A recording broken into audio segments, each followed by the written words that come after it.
Саламатсыздарбы? Бул чагылдыруу диалогу сабагынын видео түшүндүрмөсү. Аны мен Назгүл Акылбек кызы алып барам. Өз пикирин таңгылабай, башкалардын да кайчы пикирин угуу, аны түшүнүү маданияттуулуктун белгиси. Ар башка пикирдеги биздикине окшобогон көз караштагы адамдар менен кантип жакшы мамиледе калса болот.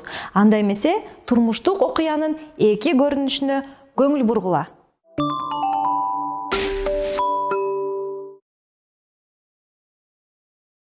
Садағын кетейін, балам, бұл жерде не деп жазылып тұрады? Оқып берші. Қайсын жоғда? Қайсын? Оқылбай жатады. Не дейсің?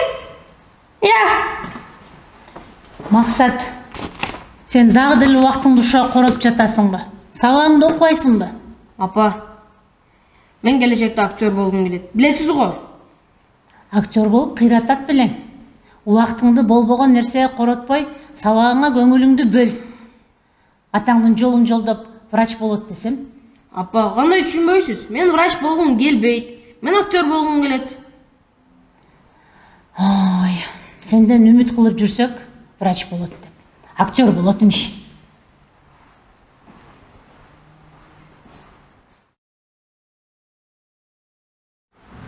Ай, садағын кетейін. Бұл жерде не деп жазылып тұрады? Оқып берші. Я, жоғыттан не дейсіз? Оқылбай жатады. Не дейсің? Мақсат, сен дағы діл уақытыңды ұша қорып жатасың ба? Сабағыңды оқымайсың ба? Апа, мен келешекте актер болғым келеді. Білесіз ғой. Кішкенекейімнен тасмаларға тартылып жүрем. Джеки Чанға оқшып, белгілі актер болып, ел сүйіп барған киноларға тартылсам дейм.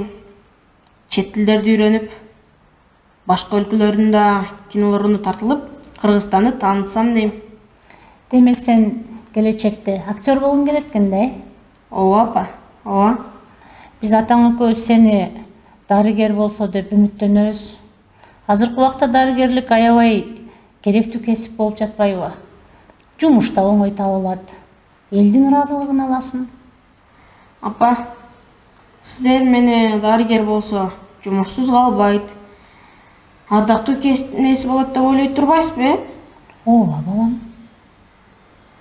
Апа, өзүң жактырган кесипке ээ болсоң, ошол деле ардактуу болот эмеспи?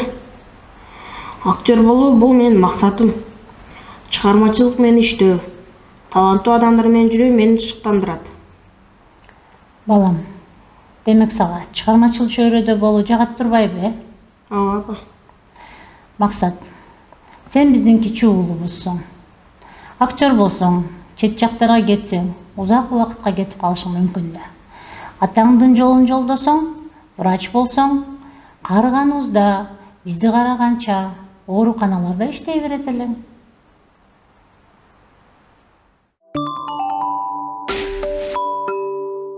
Чагылдыруу диалогу ыкмасына көңүл бургула. Мисалы, Асан менен Айгүл кайчы пикирде? Алгач, Асан өзүнүн пикирин айтат.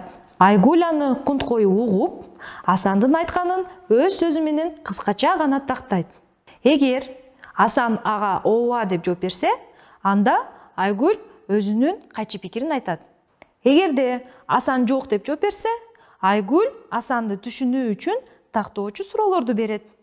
Качан гана Айгүл Асандын оюн толук түшүнүп, Асан Айгүлгө ооба деп жооп бергенде, Айгүл кайрадан эле өзүнүн пикирин айтууну улантат. Диалогту ушул ыкма менен дагы уланта берсе болот. Чагылдыруу диалогу ыкмасын колдонууда төмөнкүлөрдү эске алгыла. Сүйлөөчүнү кунткою угуу, айтылган ойду түшүнүү. Сын айтпоо, баа бербөө. Сүйлөөчүнүн пикирин өз сөзү менен күзгүдөй чагылтуу. Өз пикирин жеткиликтүү айтуу.